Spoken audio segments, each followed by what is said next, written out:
Welcome to the Clarified Realty Podcast. I'm Tom Clary. I hope you guys had a wonderful Thanksgiving holiday out there. I know I did. Speaking of which, we're doing something a little different today. Right before Thanksgiving, we had a special Facebook Live where we were celebrating our 5,000th download. It was a fantastic celebration that we wanted to get online and talk to everyone. And during our conversation, we had a really spectacular talk, Ron and I, about how to deal with speaking to relatives, gathered family about the real estate market and your decisions that you're making inside of the real estate market. So I really thought it was a really important conversation that I wanted to bring to the podcast. So we're going to be listening to that today. It was all on Facebook Live, so I hope you guys will, it wasn't with the fancy schmancy microphones, but I hope you guys will still listen. I think there's a lot of great information. And thank you guys so much for coming back week after week. I really appreciate it. And before we move into the intro here, I wanted to ask everybody, if you haven't done it already, I'd really appreciate it if you go on to iTunes and leave us a really good review. We'd love to get those reviews up there so that maybe we can attract more attention and more people can listen to the podcast. We'd really appreciate it. All right. Thank you, guys. And without further ado, here's the podcast.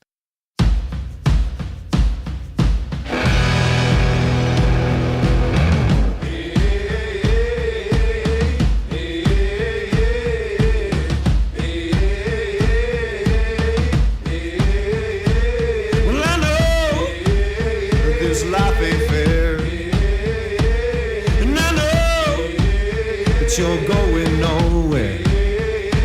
Don't blame me for what you've done, because I know that you were having fun.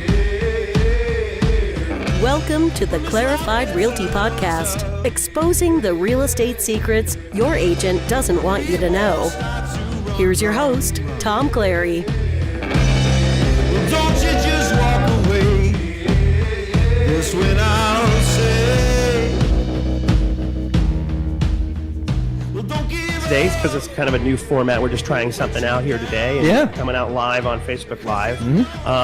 What we're going to have a chat about today is discussing, basically we're going into the holidays. Yep. It's going to be, you're going to be getting together with your families. You're going to be getting together. Everybody's going to have an opinion about, what they think about the housing market and what you should do. That's right. What you should do about buying or selling your house. So I just thought it would be a good idea to kind of have a brief conversation about kind of how you can respond to some of these things. And these are opinions, and it's right. It's not law, and only you can know what your financial position is. But before I say that, just so you know, we're Facebook Live. We've got some people on today. So please, if you have any questions, ask them to us. We're going to come back at the end of the episode, and we'll go ahead and answer them. So, but in terms of, so let's start with the sellers. I'm going to start with sellers. Yep. In terms of basically the holidays and what that kind of holds. Now, most people, when they talk about the holidays and selling their home, most people say, well, the market's terrible, right? Right. There's nobody out there looking, and it's just a bad time to sell a house. Right. And it's actually not true. That's just something that is a myth that's been perpetuated because people, at the end of the day, they just don't want people walking through their house during the Christmas time. They've got, gifts around the Christmas tree. They've got, all the decorations up, or they've got family in town. Seriously, they may just make up an excuse. I think they're using truly, it as an excuse. They're making it an excuse that the market's just not right. But that's not the truth. Actually, because if you were thinking about selling your house, it's actually a great time. Yeah. Because there's not as much competition out there. Right. You're literally one of the few out there. And so that bodes well for you, right? Because that's less inventory, even less inventory in a low inventory market, right? So and to offset that, the people who are looking during the Christmas time or holiday time, they're desperate. If they're if they're out there looking at that time, they've been looking a while, or they have to somehow buy something. for the first of the year. Yeah, they're relocating from one market to the other. There's a death in the family. There's some sort of a change in circumstance. They've got to move into a new place before the new school year. Right. So they're anxious. They want to get out there. They want to buy something. Yep. So you've got basically, if you have, all right. If you lower inventory and people who really need to get in there. If you're one of those houses, I think it puts you in a really amazing position for selling your house. Right.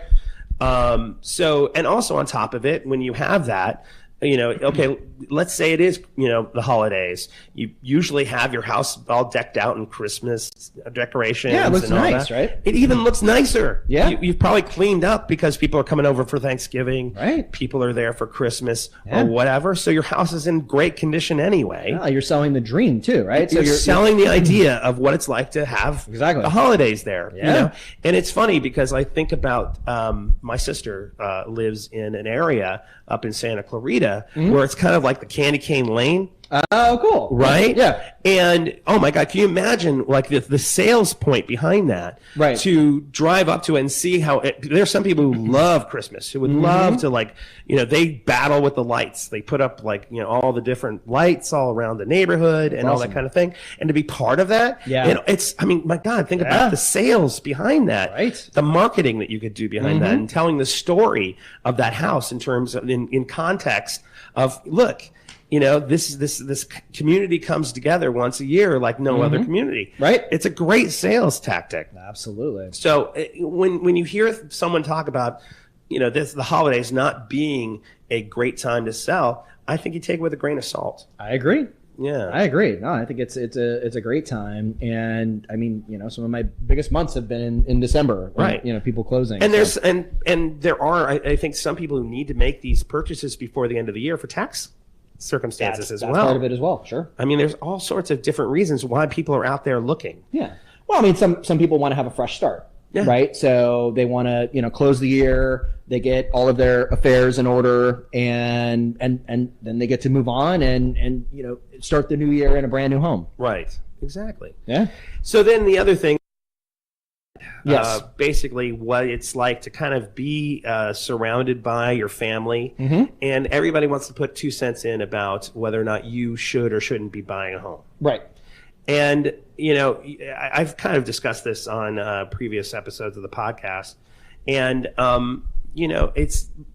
it really comes down to it being nobody's business but your own. Sure. And, as long as you're knowledgeable about what your finances are and what is a good picture for you, and if you think that buying a home is a good idea for you, don't be concerned about what other people are thinking about that. Right. I think that there are so many people who, they get into these family situations and people, why would you buy now? It's just so whatever. Right. And, the prices are too high. I hear the market's going to crash and all this, which isn't true. It's, Right. we don't see it, crashing anytime in the next 3 to 4 years at least. So you're basically getting, fed a line. So, you need to, for some people, they get too influenced by that. Right. They don't have the ability to step away from it and go, well, I'm going to make my own decisions. I don't care what mom, dad, brother, sister, I don't care what you're saying. I got to do what's right for me. Right. Your thoughts about that? Yeah. So, I get this all the time where, I have a young couple that I'm working with for the first time, they're first time home buyers.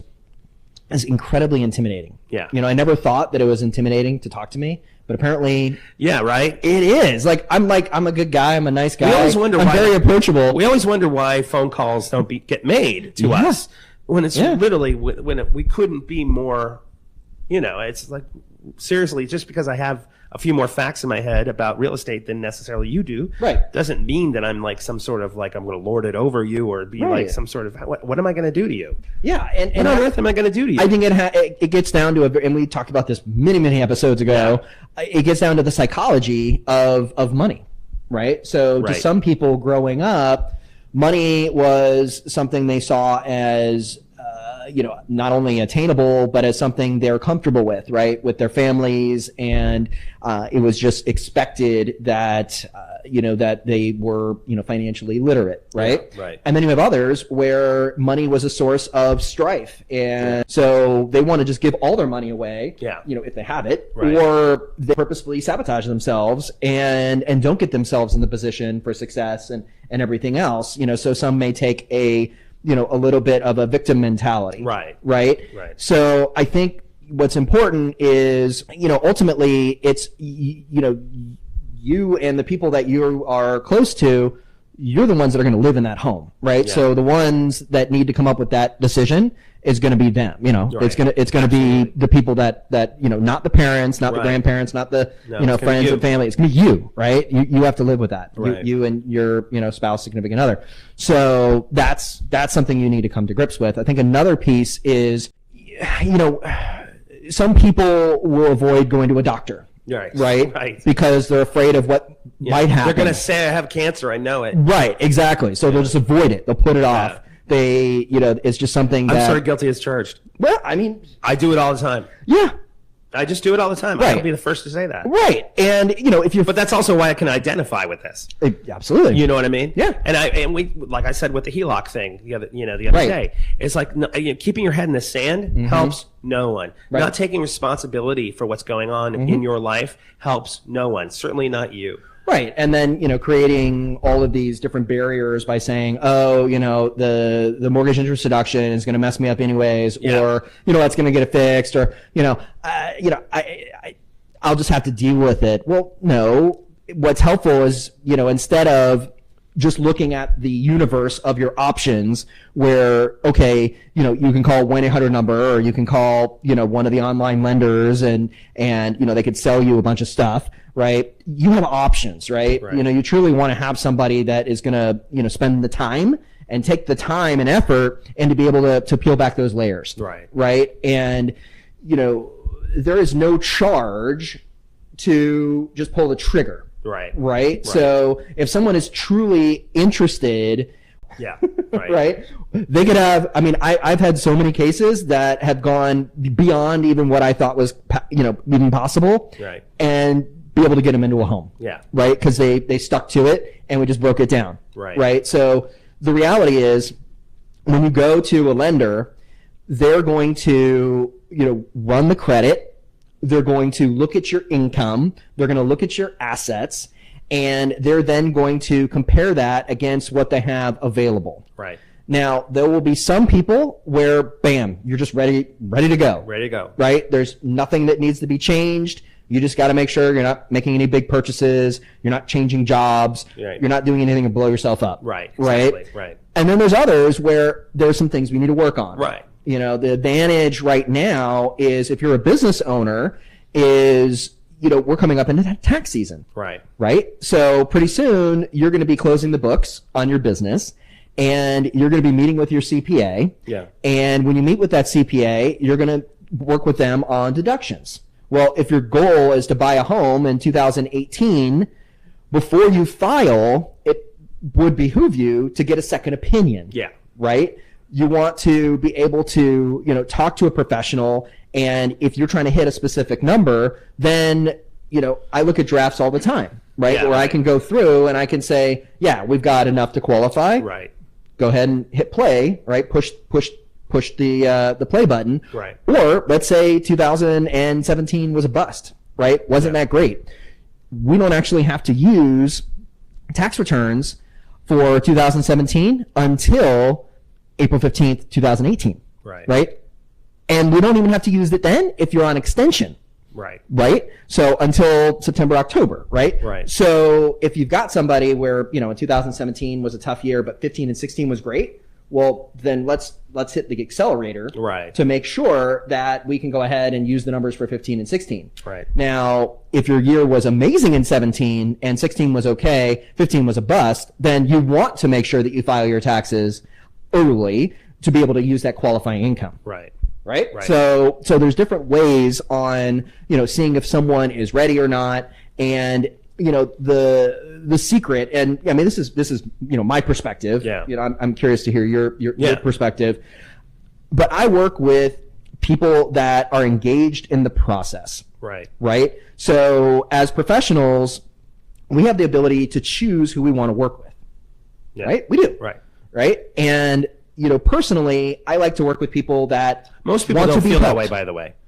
Most people, and by the way, I mean that from the consumer side. Right. That they literally think that we're all about all comers. Right. Mm-hmm. And literally, and by the way, I mean, yes, it behooves us to make more money by having more clients. Right. But that being said, is that if you make things difficult, or if you're not somehow participating in the process, that's right. It's kind of do we expend our resources in that direction? And people don't realize that that's an important question that we have to make. That's right. I mean, not question we have to ask ourselves. Right. And it's not something that is just saying, oh, I've reached a certain level in my career, I'm not going to help these types of people. Of course. It has nothing to do with Not that at all. It has everything to do with, okay, I have people that I'm currently in escrow with, and we have timelines, Right. and I have made commitments. Mm-hmm. These are the people I'm going to help first, right? How I organize my day is who I have in escrow. Right. So they're number one. Right. Because that is a real deal live in process that have timelines, that have consequences without performance, right? So that's number one. Number two are people that are actively where we've got a flow. Right. It's real important to have a flow. Right. So these are people that when I send them requests for things, they're sending it quickly to me. And it's like a tennis game. It's exactly. It's like, hitting it back and forth, right? So nobody wants to play tennis where you hit the ball and then you wait a day. Exactly. Or a week or 3 weeks. Or whatever it is. Or whatever. And then you have to go chase that person and say, hey, come back. Time for you to hit the ball back to me. Right. Yeah. So that is the next. And then there are, all the outreach efforts of, marketing and things like this, right? To just be able to broadcast services and, outreach. Yeah. If you're not following up with the professionals that are working with you, they will not, unless they're desperate or new or whatever. They're desperate. If you're waiting, let's say 48 hours to get back to them, and they're Johnny on the spot, you might want to ask yourself the question, right? That maybe they're not, maybe they have a lot of room on their plate, so to speak. Yeah, and I don't consider myself, and no disrespect to the DMV, I don't consider myself as a DMV employee. Right. Right. Exactly. When clients work with me, they get all of me. They get my network. 100%. They get all of the guests that are on the podcast. They get all of me. They get my weekends. They get my evenings. Mm-hmm. They get all the stress that and you're like it too. Because you internalize this stuff way too much. Way too much. Yeah. Right. They get all of the things that and most clients know what we're thinking, because we're not making widgets. We're not sitting on but we're protecting but we're protecting our clients, of course, right? And all of the things that that are going on, are like just report every single thing back. Right. You just make sure the client's cool and everything is moving along. Right. You communicate all through. Yeah. But all the warts and everything that happen, that's not necessarily all communicated back. Right. Right. Because it doesn't really pertain to them until it does. Right. Right. So if I'm doing all of that, I'm going to be focused on those people that are reciprocating, right? That are doing that as well, right? So to bring this back towards the kind of what the whole theme of this story was, or this segment was about, was that it was interesting. I read a book a long time ago. I can't remember which book it was. I want to say it was The Artist's Way, but please don't quote me on that. Okay. But it was literally talking about how so much of the family dynamic and so much of just the dynamic that between just folks who kind of are friends or whatever is about keeping the status quo, right? Okay. Like, let's just keep everything the same, because and maybe it's evolutionary. Like, there's something in our lizard brain that kind of says that if anybody starts to kind of go into a different direction this way or that way, it puts the whole tribe in danger, right? Right. So whenever we hear someone kind of go, okay, I'm thinking about doing this thing that is different, there's some aspect of us that just wants to knock them back into place and basically say, no, why would you want to do that? Because that's that's going to put you into trouble because of X, Y, and Z, and this is going to, the terror is going to befall you, and the world is going to fall apart. So basically, when you tell them about some sort of new aspect of your life or something you're trying to, create in your life, them basically trying to, like I said, kind of put you back into place and go, no, we don't want anything that goes outside of the norm here. Right.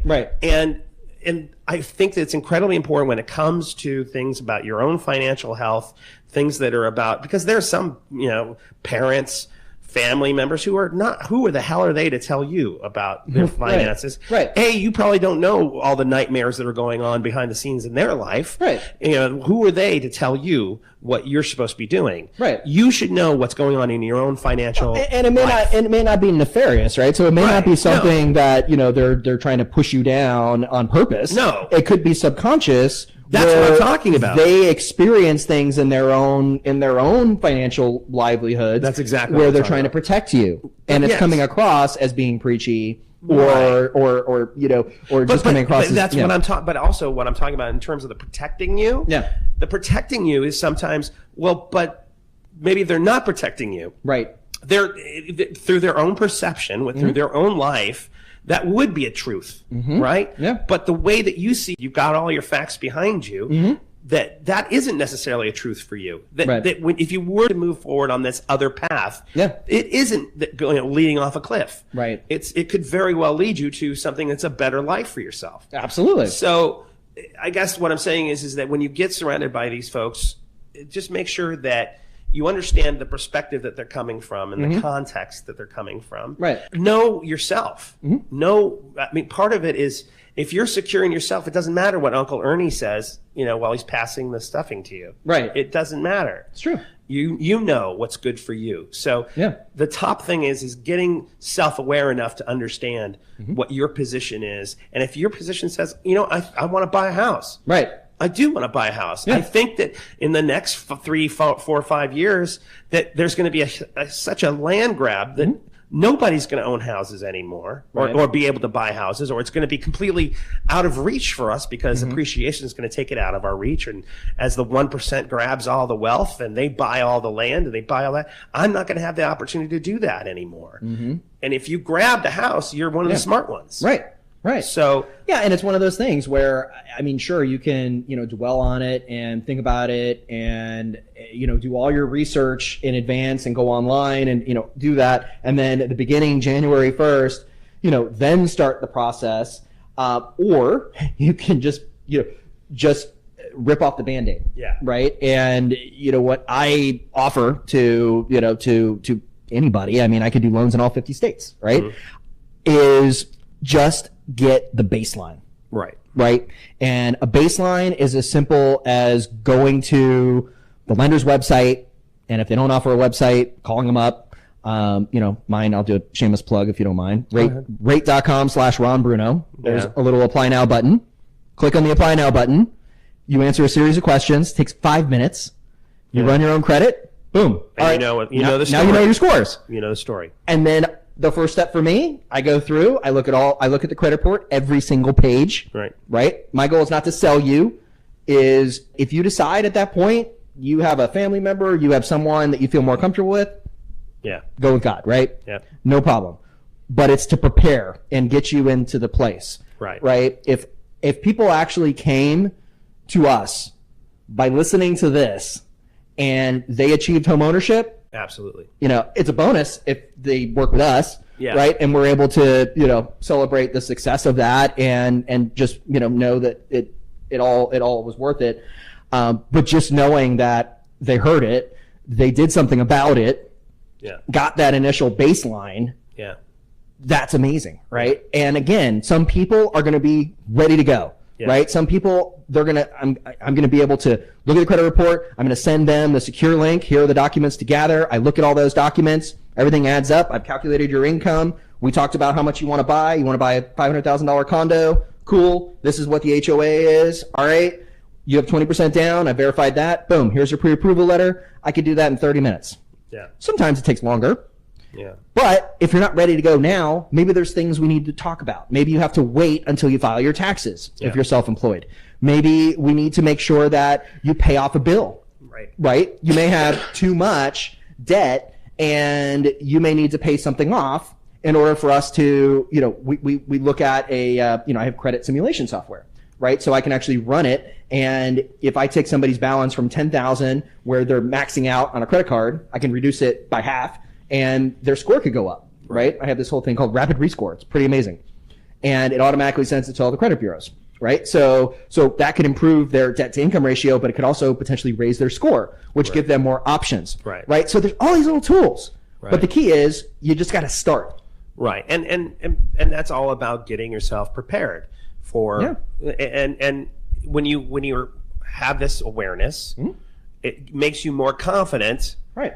When you're surrounded by these folks who are the naysayers and the Debbie Downers, and you know, I mean, seriously, I know that I've experienced it. I know that literally sitting at the Thanksgiving table and wanting to pound my head against the cranberry sauce, you know, it's literally just it's demoralizing.